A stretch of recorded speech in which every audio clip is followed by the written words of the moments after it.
I'm Farrell. And I'm Rhonda Pickering. And we're really excited to bring you the New Testament this next coming year. And in that, we have a philosophy about this that we kind of got from Chuck a little bit.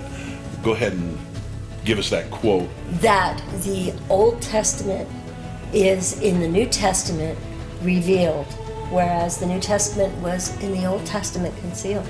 Yeah, so what you've seen in the Old Testament is we used Isaiah 46:10. He would show by the former things that which is to come.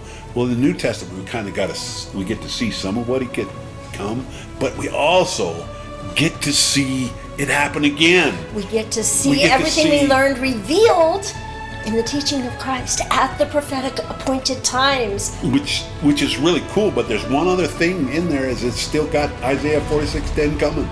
The woman at the well is prophetic. And many of you have seen our presentation on the woman at the well.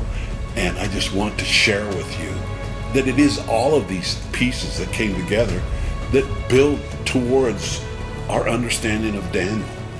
It came in pieces over a 12-year period. It's just beautiful how all of these pieces had to be in place so that we could get the next level, and the next level. And the New Testament is another big level. And what we want to do is we want to take you at the time of Christ, because whenever, just like in John chapter 4, when we do the woman at the well, everything that Jesus is saying has a double meaning, because there's the prophetic appointment they're doing right now, but because at that time, but because of the prophecies, he's revealing everything in the future as well at the same time. So by looking very carefully of where Jesus is, when he's saying it, especially when the scriptures tell you it's a particular appointed time, we're going to see layers on layers of prophecy.